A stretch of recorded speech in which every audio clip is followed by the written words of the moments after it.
नमस्कार प्यारे मित्रों, मीमांसा गुरुकुल के YouTube चैनल पे आपका पुनः स्वागत है। हमने एक श्रृंखला शुरू की थी जियो पॉलिटिक्स एंड इट्स इम्प्लीकेशंस, और उस विषय पे अभी तक हम लोगों ने तीन वीडियो बना दिए हैं। तो आपसे अनुरोध है कि आप उन वीडियोस को देखिए। पुनः दोहराना चाहूँगा कि इन वीडियोस में यदि आप यह शीर्षक देख रहे हैं, if you are seeing the title as geopolitics, then don't think that these videos are related just to geopolitics. ठीक है, whatever information is given, जो भी जानकारी आप लोगों को दी जाती है वो बहुत ही डायनेमिक जानकारी है. Believe me that if you use this information in your answers, depending on the context and nature of the question, I repeat, depending on the context and nature of the question, you will definitely get good marks. जो लोक सेवा आयोग की परीक्षाएं होती है वो बहुत ही डायनेमिक होती हैं, and it is rather unfortunate that in whatever YouTube videos or in whatever websites I have visited, मैंने पाया कि उसमें डायनेमिक चीज़ों पे ध्यान नहीं दिया जा रहा है, बस स्टैटिक चीज़ों पे ध्यान दिया जा रहा है. But UPSC and public service commission demands in depth and dynamic knowledge. तो ये कभी मत सोचिएगा कि अरे जियो पॉलिटिक्स पे ही ये 10 वीडियो बना दे रहे हैं. No, it's not just related to Jio politics. आप ध्यान से सुनिए, देखिए, आप उसको इंटरनेशनल अफेयर में भी यूज़ कर सकते हैं, आप इंडिया की फॉरेन पॉलिसी में यूज़ कर सकते हैं, आप इकोनॉमी में यूज़ कर सकते हैं, आप डिप्लोमेसी में यूज़ कर सकते हैं. Even in subjects like history, economics, political science also you can use the information given in these videos. तो don't think that this is just related to Jio politics. मैंने अगर जियो पॉलिटिक्स पे कोई question आएगा तभी मैं ये सब वीडियोज़ के आधार पे उस पर उत्तर लिख पाऊँगा. नो. तो keep this thing in your mind and hence watch all the videos attentively. ये बहुत ही ज़रूरी है. अगर आप लोग अच्छे से सुनेंगे तो आप पाएंगे कि ये कितना इसमें इन वीडियोस को बनाने के लिए कितनी मेहनत की जा रही है और कितने डायनेमिक नेचर के हैं. कितने सारे आपको एग्जाम्पल्स दिए जा रहे हैं, कैसे रिलेट करके चीज़ों को बताया जा रहा है.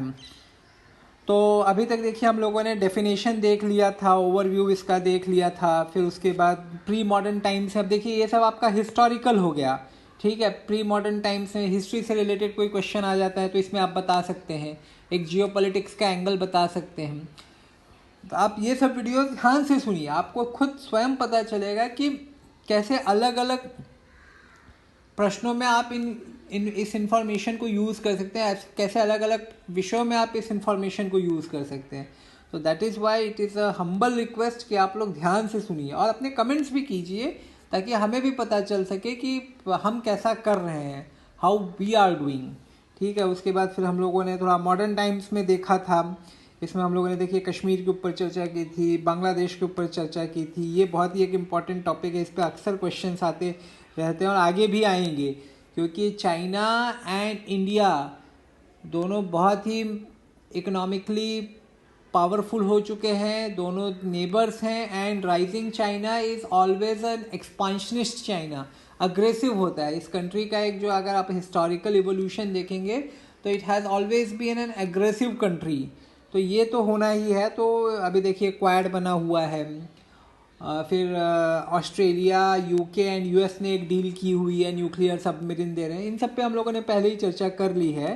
तो आप लोग अगर पढ़ेंगे सुनेंगे तो आपको अच्छे से समझ में आएगा. सियाचिन ग्लेशियर के बारे में देखिए, इस पर तो डायरेक्ट क्वेश्चन पूछ सकते हैं. हम सभी को पता है, we all know that Siachen glacier is highest battlefield in the world. ठीक है, किंतु भाई इंडियन गवर्नमेंट या पाकिस्तान भी क्यों चाहता है कि उस पर कंट्रोल रहे, इतना पैसा हम क्यों खर्च कर रहे हैं, and why we are sending our troops in such inhospitable climate. बहुत ही बेकार क्लाइमेट है वहाँ पे, सभी को पता है. बट उसका रीज़न क्या है भाई? हमारे जो पॉलिसी मेकर्स हैं, जो हमारे नेता हैं, जो टॉप लेवल के ब्यूरोक्रेट्स हैं, वो मूर्ख तो है नहीं. कुछ तो रीज़न होगा ना कि हम लोग इतना पैसा खर्च कर रहे हैं, इतने सैनिकों को वहाँ पे तैनात करके रखा है. तो इस रीज़न को हम लोगों ने इसमें एक्सप्लेन किया है, और इस पर कभी क्वेश्चन पूछ भी सकता है, डायरेक्ट क्वेश्चन पूछ भी सकता है.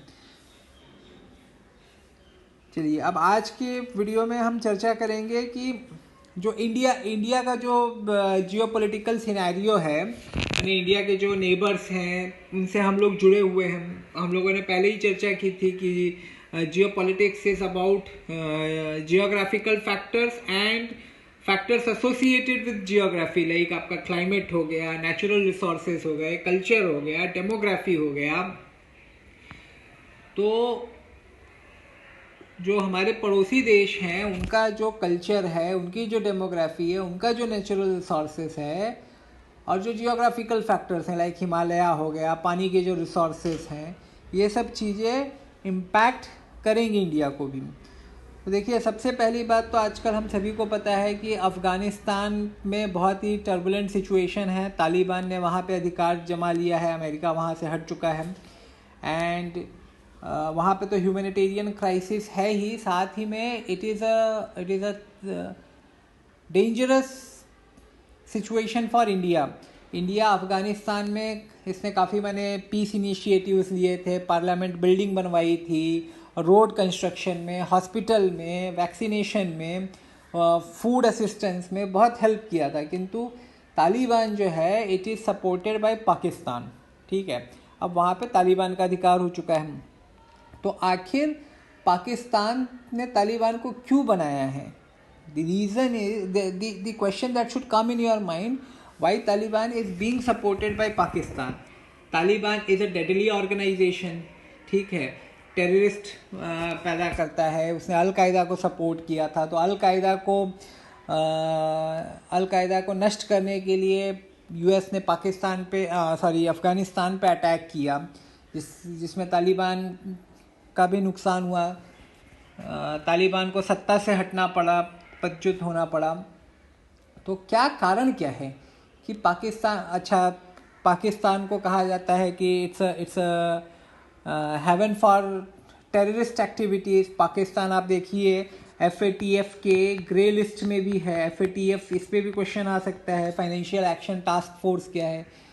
ये एक ऐसी संस्था है जो मैंने एनालाइज करती है कि किस देश में कैसे टेररिस्ट एक्टिविटीज़ कैसे हो रही हैं, टेरर फाइनेंसिंग को हेल्प कर रहे हैं क्या।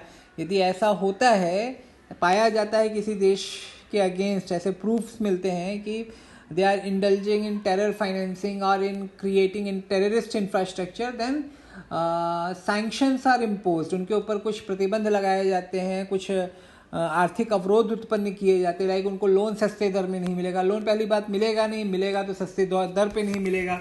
उनके अकाउंट को जो बाहर के देशों में है, जैसे पाकिस्तान का, पाकिस्तानी सरकार का या पाकिस्तान की किसी ऐसी संस्था का जो कि थोड़ा सस्पिशियस हो, ठीक है, समझ लीजिए कोई वहाँ पे NGO है, वो एक फ्रंट ऑर्गेनाइजेशन है, माने उसका काम NGO का नहीं है actually, it is actually a conduit, ठीक है, जिसके द्वारा मैंने एक रिसोर्स है जिसके द्वारा टेरर फाइनेंसिंग को फैसिलिटेट किया जा रहा है। अब ऐसा लगता है FATF के मेंबर्स को ऐसा लगता है कि इट्स अ फ्रंट ऑर्गेनाइजेशन, तो उस संस्था के ऊपर मैंने ऐसे प्रतिबंध लगा सकते हैं कि भाई समझ लीजिए उस NGO को कहीं बाहर से पैसा आने वाला है तो पैसा नहीं मिलेगा। अगर NGO ने समझ लीजिए किसी बाहर के देश में इन्वेस्ट किया हुआ है, माने उसके बैंक में पैसा रखा हुआ है, तो वो अकाउंट फ्रीज हो सकता है।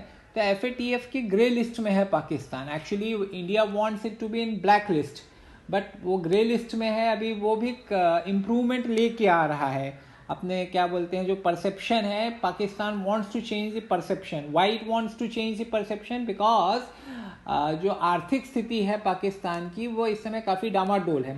तो अगर ऐसे प्रतिबंध भी लगेंगे, इन्वेस्टमेंट बराबर नहीं होगा, बराबर ट्रांजेक्शन नहीं होगा, और एक बैड परसेप्शन इंटरनेशनल कम्युनिटी में, एक बैड परसेप्शन होना अपने आप में एक बड़ी चुनौती वाली बात हो जाती है। तो इसलिए पाकिस्तान भी मैंने एक्ट कर रहा है, जो उसके धरती पे टेररिस्ट ऑर्गेनाइजेशन है उनके अगेंस्ट काम कर रहा है। हाफिज़ सईद के ऊपर अभी प्रतिबंध लगाए गए हैं, और भी जो बाकी ऐसे टेररिस्ट नेता हैं, लीडर्स हैं, उनके ऊपर नकेल कसी जा रही है पाकिस्तान में।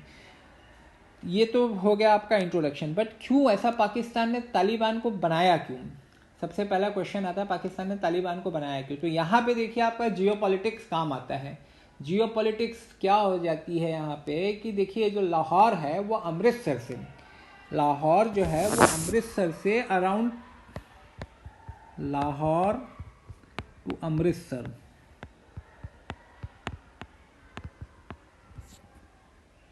अराउंड 350 किलोमीटर्स है, पूरा प्लेन एरिया है, ठीक है, पूरा प्लेन एरिया है ये, माने कोई जियोग्राफिकल अवरोध नहीं है। तो पाकिस्तान को इस बात का डर है कि यदि कल को भारत और पाकिस्तान के बीच युद्ध हुआ तो भारतीय सेनाएं भाई, हमारा सैन्य बल है वो काफ़ी अच्छा है, अराउंड इस समय 14 लाख लोग, 14 लाख हैं हमारे आर्म्ड फोर्सेस में लोग, ठीक है, इतने सैनिक हैं हमारे पास, आयुध भी हमारे पास अच्छा है, फाइनेंशियल रिसोर्सेज भी हमारे बेटर हैं कंपेयर टू पाकिस्तान। तो इनको डर है कि अगर पाकिस्तान पे अटैक किया तो ये तुरंत लाहौर पे आ सकते हैं, भारतीय सेना तुरंत लाहौर पे आ सकती है। इनफैक्ट ये 1965 में हो भी चुका है, ठीक है। तो इस दशा में हमारे पास क्या ऑप्शंस हैं?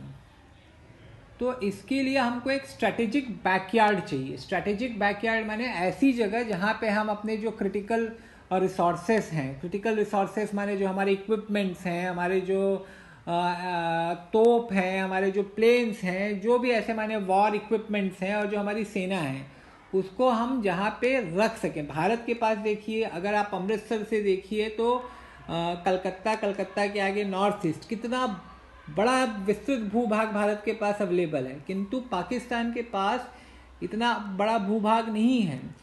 लाहौर एक बहुत इम्पॉर्टेंट सिटी है, अगर लाहौर पे भारत का अधिकार हो जाता है तो पाकिस्तान के लिए जो उसके बाकी इम्पॉर्टेंट सिटीज़ हैं उस पर कंट्रोल करना इतना आसान नहीं रह जाएगा। किंतु भारत के पास तो इतना बड़ा भूभाग अवेलेबल है, तो इनके पास वो स्ट्रेटेजिक डेप्थ नहीं है जहाँ पे वो अपनी इक्विपमेंट्स को, अपनी सेना को ले जा सके। अगर भारत बहुत बड़ा कोई आक्रमण करता है तो आपके पास एक ब्रीदिंग स्पेस होना चाहिए। तो ब्रीदिंग स्पेस बनाए रखने के लिए पाकिस्तान चाहता है कि अफ़गानिस्तान पे हमारा कंट्रोल रहे, ठीक है। पाकिस्तान क्या चाहता है कि अफ़गानिस्तान पे हमारा कंट्रोल रहे।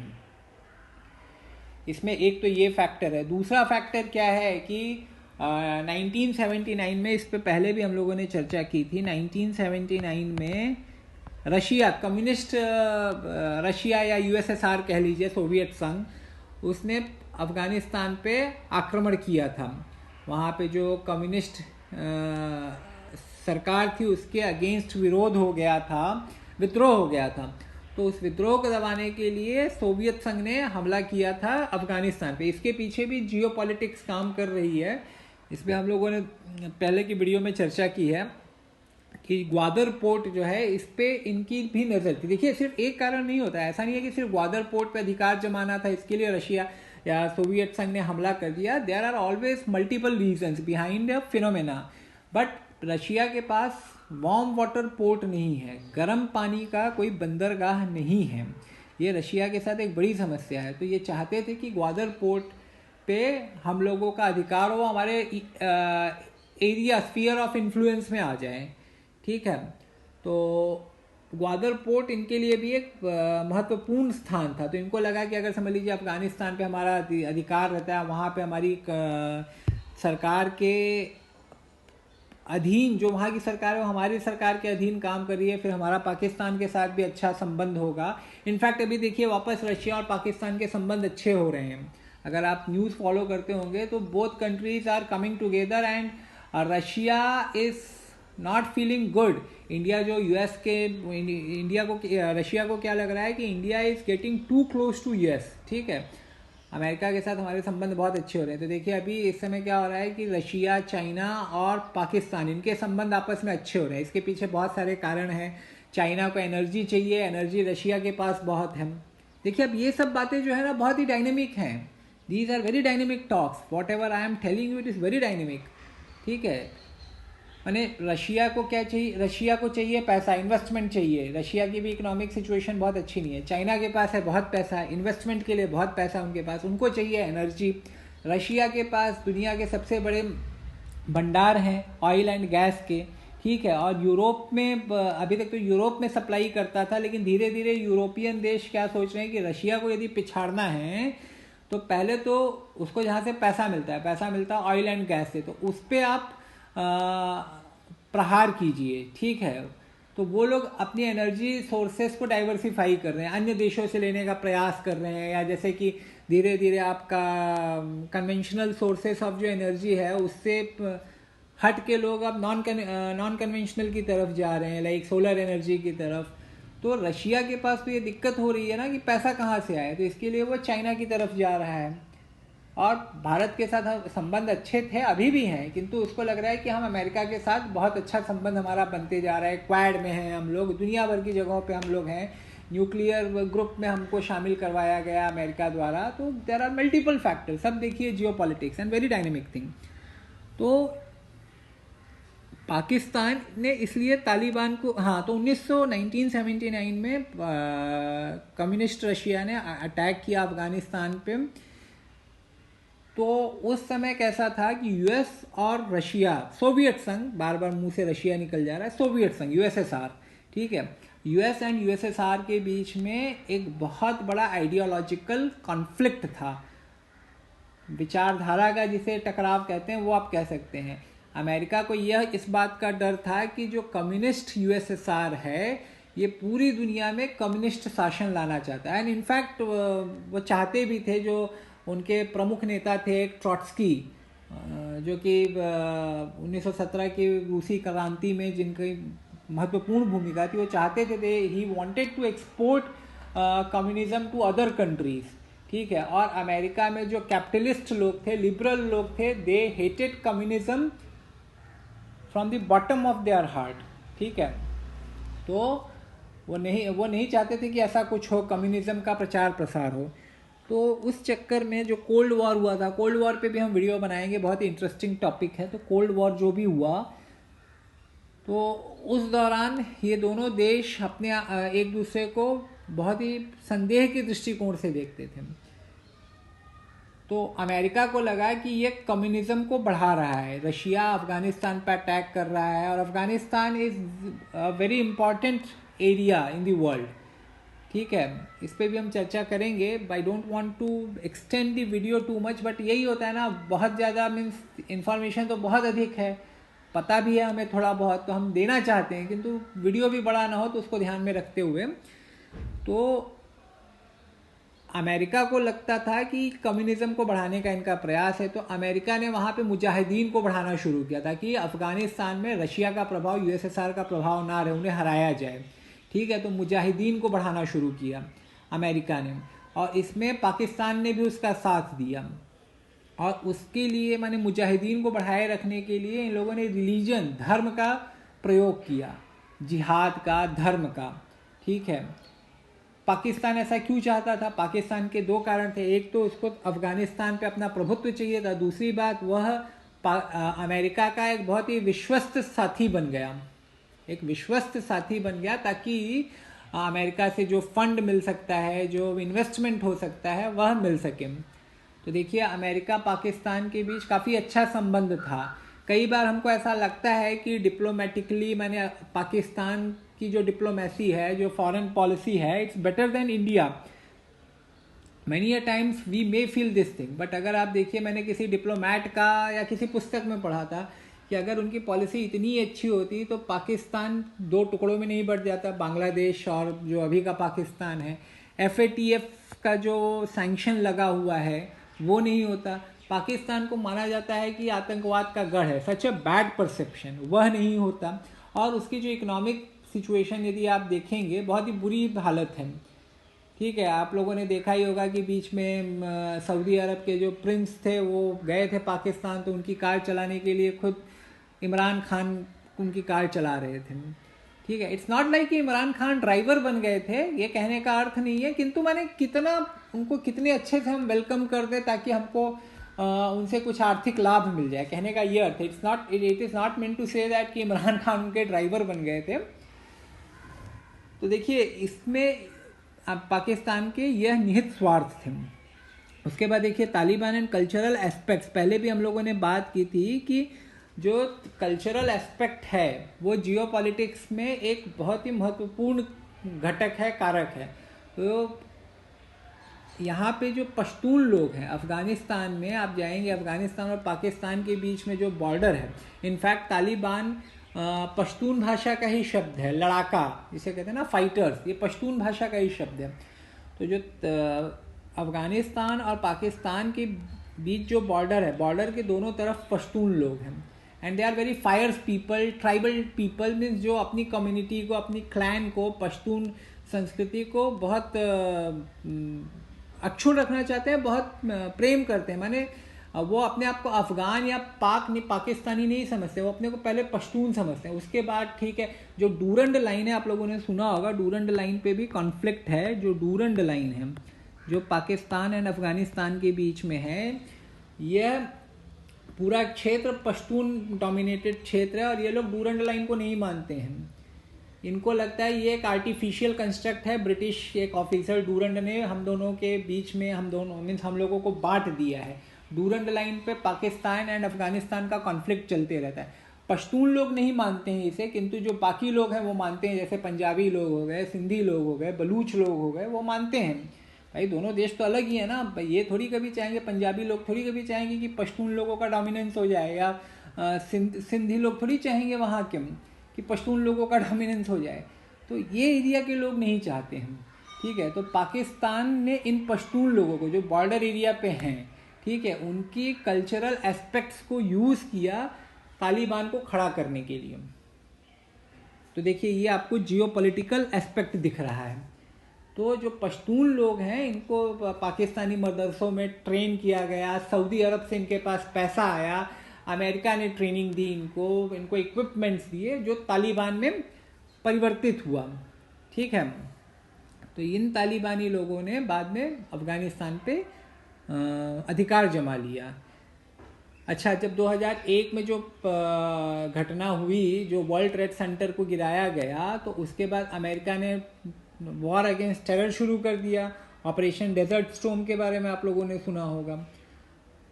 तो उस दौरान क्या हुआ कि अमेरिका ने पाकिस्तान को बोल दिया कि भाई आप या तो हमारे साथ हैं या आप आतंकवादियों के साथ हैं, तो डिसाइड।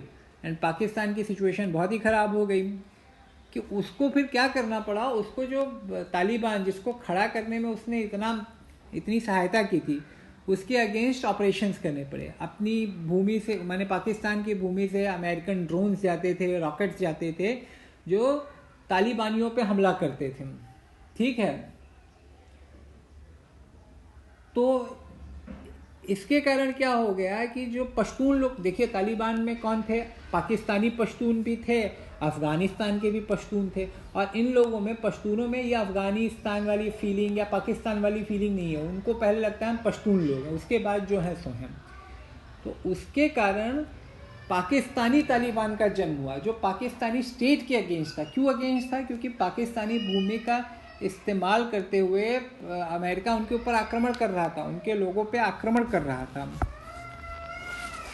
तो इसके लिए पाकिस्तानी तालिबान का जन्म हुआ, जिसने देखिए बीच में मुशर्रफ के ऊपर आक्रमण हुए थे, 3-4 बार उनकी लाइफ पे आक्रमण हुए, उनका असैसिनेशन करने का प्रयास किया गया।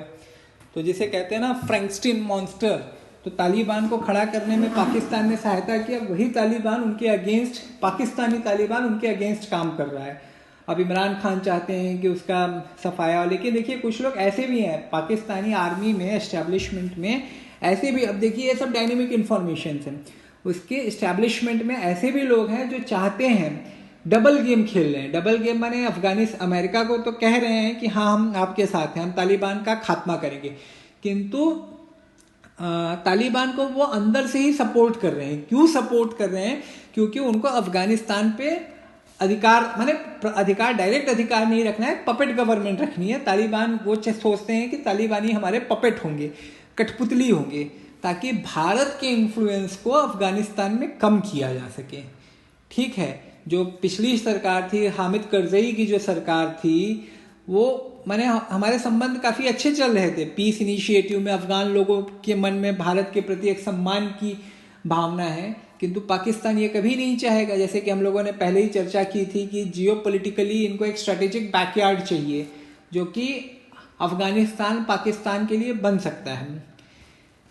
तो ये सब देखिए जियोपॉलिटिक्स के विविध आयाम हैं जो भारत पाकिस्तानी संबंध में आपको दिखेंगे। पहले भी हम लोगों ने जो चर्चा की थी, देखिए Kashmir, importance of Kashmir for India Pakistan, तो उस पर भी देखिए हमने चर्चा की थी कि अगर कश्मीर, पूरे कश्मीर पे भारत का यदि अधिकार हो जाता है, जो पाक ऑक्यूपाइड कश्मीर है, जो अक्साई चीन का जो क्षेत्र, अगर पूरा अधिकार हो जाता है तो सबसे बड़ी बात तो यही होगी कि अफगानिस्तान के साथ हमको डायरेक्ट बॉर्डर मिल जाएगा।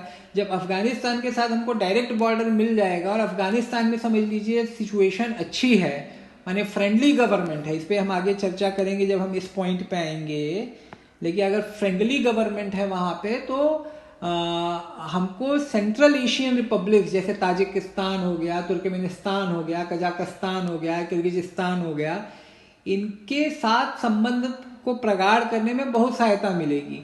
इन देशों के पास बहुत तेल भंडार है, बहुत ऑयल एंड नेचुरल गैस है यहाँ पे, ठीक है। तो इनके साथ हम संबंध अपना अच्छा करना चाहते हैं, इस पर हम चर्चा करेंगे आगे चल के हम। तो हमको डायरेक्ट एक मिल जाएगा। दूसरी बात, पूरे जो वाटर रिसोर्सेस हैं उस पर यदि भारत का अधिकार हो गया तो जो जलवायु परिवर्तन हो रहा है, जो जनसंख्या बढ़ रही है, तो इनके मन में कहीं ना कहीं डर है कि ऐसा ना हो कि भारत जो इंडस वाटर ट्रीटी है उसको मानने से मना कर दें, इनकार कर दें, तब क्या होगा। तो कई कारण है। एक तो एक ये भी है कि कश्मीर जो है वो मुस्लिम क्षेत्र है, मुस्लिम बाहुल्य क्षेत्र है, तो पाकिस्तान टू नेशन थियोरी के आधार पे बना हुआ है, माने हिंदू एक अलग देश है, मुस्लिम एक अलग देश है, तो उस आधार पे वह कश्मीर पे क्लेम करता है कि वो मुस्लिम बाहुल्य क्षेत्र है तो वो हमारे पास होना चाहिए। तो ये सब बातें हैं, ठीक है। फिर थोड़ा सा हम चर्चा कर लेते हैं तिब्बत एंड नेपाल पे और इंडो चाइना राइवलरी पे, उसके साथ ही आज का वीडियो ख़त्म हो जाएगा। फिर बाकी पॉइंट्स पे हम बाद में चर्चा करेंगे। तो देखिए तिब्बत में भी कैसे है कि तिब्बत पे 1950 पे चाइना ने अधिकार जमा लिया है। अब तिब्बत में अगर आप देखेंगे तो एक मूवमेंट चल रहा है, फ्री तिब्बत मूवमेंट जो चल रहा है, उसके जो लीडर हैं दलाई लामा, उसे भारत ने ये असाइलम दे के रखा है, कहाँ, धर्मशाला में, हिमाचल प्रदेश में। और यह बात चीन को बहुत खटकती है।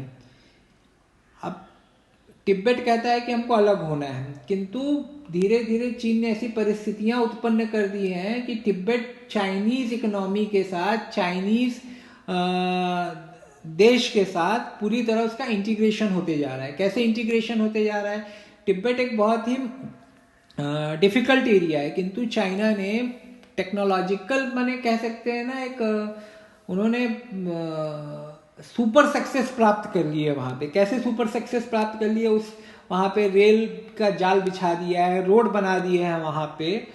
तो उसके कारण क्या हुआ है कि दो चीज़ें हुई है। एक तो वो अपनी जो जनसंख्या है, जो उसके लोग हैं, हैन जिसे कहते हैं ना, हैन रेशियल जो ये है, हैन, ये चाइना में ये बहुसंख्यक लोग हैं, ठीक है। तो हैन लोग जो हैं धीरे धीरे उनका जो उनकी जो जनसंख्या है वह काफ़ी होती जा रही है तिब्बत में। और ये लोग क्या, चाइना के एकदम लॉयल लोग हैं, ठीक है, चाइना के एकदम लॉयल लोग हैं ये लोग।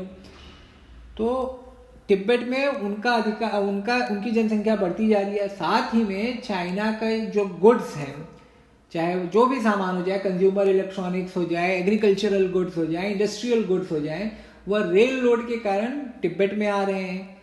टूरिस्ट बहुत सारे आ रहे हैं, तो भाई इकोनॉमी, टूरिस्ट लोग बहुत आएंगे तो जो तिब्बत में लोग रह रहे हैं उनका फायदा होगा, उनको पैसे मिलेंगे, उनका होटल चलेगा, खाना चलेगा, दुनिया भर की चीजें चलेंगी। और तिब्बत का भी जो सामान है, जो भी प्रोडक्शन हो रहा है, वो चाइना जैसे बड़े मार्केट में पहुंच रहा है, चाइना सब्सिडी दे रहा है उनके गुड्स पे।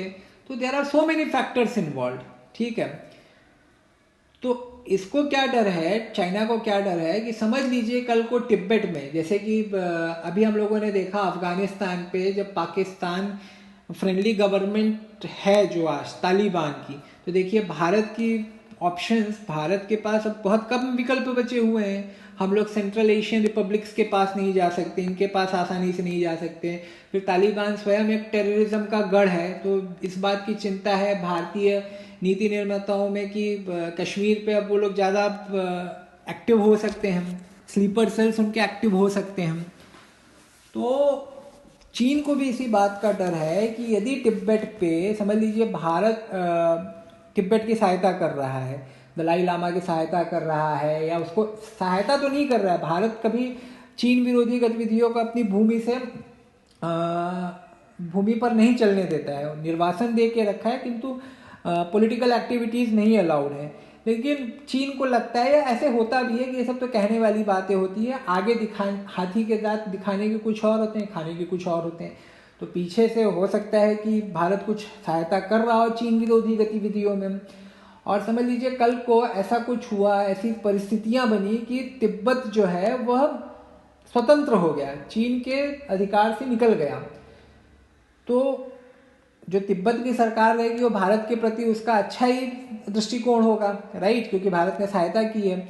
अब तिब्बत में भी वही है, तिब्बत को कहा जाता है कि ये water fountain of the world है, वहाँ से ही सब बड़ी नदियाँ निकली हैं, किसकी, चीन की, मेकांग हो गई आपकी, येलो रिवर हो गई, यांगसे हो गई, तो वहीं से सब निकली हुई हैं। तो ऐसा हो सकता है, एक तो वो क्या उसको कहा जाता है roof top of the world, ठीक है, दुनिया की छत कहा जाता है। अगर दुनिया की छत पे समझ लीजिए भारत का अधिकार हो जाता है या भारत का कंट्रोल हो जाता है, तो वो चाइना नीचे क्या कर रहा है, क्या एक्टिविटीज़ हो रही हैं, क्या मिलिट्री एक्टिविटीज़ हो रही हैं, कैसे मूवमेंट हो रहा है, सब भारत को दिखेगा। एक तो ये समस्या है। दूसरी समस्या क्या है कि पानी के सारे स्रोतों के ऊपर भारत का कंट्रोल यदि हो गया, तो वही जो मैंने पहले बात की थी पाकिस्तान के संदर्भ में, वही बात यहाँ पे भी लागू होगी। क्या भारत ने डैम बनाना शुरू किया, वाटर डाइवर्ट करना शुरू किया, तो काफ़ी कठिनाइयाँ आ जाएंगी। चीन की तो जनसंख्या आप जानती हैं सबसे अधिक है, क्लाइमेट चेंज सब जगह इफेक्ट डाल रहा है, प्रभाव डाल रहा है। तो इसलिए तिब्बत एक बोन ऑफ कंटेंशन बना हुआ है, दोनों देशों के बीच में क्या बोलते हैं ना, रोड़ा बना हुआ है। तो इसीलिए नेपाल में भी आप देखिए कि नेपाल में चाइनीज़ लोग जो हैं, चाइनीज़ गवर्नमेंट जो है काफ़ी अपना इन्फ्लुएंस बढ़ा रही है। वहाँ पे कम्युनिस्ट गवर्नमेंट को सपोर्ट किया, कम्युनिज्म को सपोर्ट किया, माओइज्म को सपोर्ट किया, और बहुत माने वहाँ पे रेल रोड का जाल बिछाना, सस्ती दरों पे लोन देना, ट्रेड के लिए अपने बॉर्डर्स खोलना ताकि नेपाली गुड्स वहाँ पे जा सके काफ़ी सस्ते दरों में, कोई इंपोर्ट ड्यूटी अधिक नहीं रहेगी, कोई टैरिफ नहीं रहेगा। तो चाइना क्या कर रहा है, इसे क्या कहते हैं, हेजिंग कहते हैं। खतरों को क्या कहते हैं ना, एक जगह आपको खतरा महसूस हो रहा है तो आप दूसरी जगह अपनी शक्ति को बढ़ाइए। जैसे कि पाकिस्तान के संदर्भ में जब हमने चर्चा की कि लाहौर पे जब उसको लग रहा है खतरा है, तो वो क्या कर रहा है, अफगानिस्तान में अपना इन्फ्लुएंस बढ़ा रहा है। तो चाइना और भारत में सिर्फ तिब्बत ही एक समस्या नहीं है, बाकी बॉर्डर इशू भी है। Historically means it's source, a big source of problem between India and China, but Tibet भी एक है। और नेपाल जो है वो भी दोनों राष्ट्रों के बीच में आता है, भारत चाइना के बीच में। तो चाइना वहाँ पे अपना इन्फ्लुएंस, अपनी शक्ति बढ़ाने का प्रयास कर रहा है कि एक जगह यदि खतरा दिख रहा है तो आप दूसरी जगह पे अपनी ताकत बढ़ाइए। और भारत ये कभी नहीं चाहेगा। भारत और नेपाल के बीच में सदियों से बहुत अच्छे संबंध रहे हैं, दोनों माने हिंदू सिविलाइजेशन है। गौतम बुद्ध के बारे में आप जानते हैं कि उनका जन्म नेपाल में हुआ था। वहाँ पे अगर आप जाइए तो बॉर्डर पे आने जाने में भी बहुत कोई रिस्ट्रिक्शंस नहीं है। तो काफ़ी अच्छे संबंध हैं, very very friendly relationship between these two countries. But the problem is that China is giving support to communist people there, and it is not to the liking of India, and China is hedging its position. अब जो मैंने जैसे कहा ना कि तिब्बत में अगर कुछ समस्या हो जाती है तो नेपाल को यूज़ करेगा चाइना। तो ये सब जियो पॉलिटिक्स के खेल हैं। इसी के साथ हम आज का वीडियो समाप्त करते हैं। आगे के पॉइंट्स हम किसी अन्य वीडियो में देखेंगे। और फिर से कहना यही चाहूँगा कि ऐसे कभी मत समझिएगा। आप खुद अगर एक वीडियो को अच्छे से देखेंगे तो आपको समझ में आएगा कि इस पे सिर्फ जियो पॉलिटिक्स पे चर्चा नहीं की जा रही है, तमाम एंगल्स पे चर्चा की जा रही है, चाहे वो इकोनॉमी हो, चाहे संस्कृति हो, चाहे बॉर्डर हो, चाहे पानी हो, जो भी हो, इस पे बहुत सारी विषयों पे चर्चा की जा रही है। यदि आप अच्छे से सुनेंगे ना, और बार बार मैं यही कहता हूँ कि यूपीएससी या कोई भी लोक सेवा आयोग क्या चाहता है, आपके पास ज्ञान का एक बहुत बड़ा भंडार हो और उसको आप 150, 200, 250 शब्दों में लिख सकें, वहाँ पे एक्सप्लेन कर सकें। और काफ़ी डायनेमिक पेपर्स आते हैं, खासकर यूपीएससी के तो बहुत ही डायनेमिक पेपर आते हैं। उसमें कभी भी स्ट्रेट फॉरवर्ड क्वेश्चन पूछेंगे ही नहीं वो लोग, they will never ask straightforward questions. So you need to know so many things, and then you need to know the interrelationship between different aspects of society, governance, politics, economy. So it is very important, and that is what we are trying to do, that to build your solid base, to know, to make you learn how to connect concepts. तो इसलिए इन videos को आप ध्यान से देखिए, अपना feedback भी दीजिए.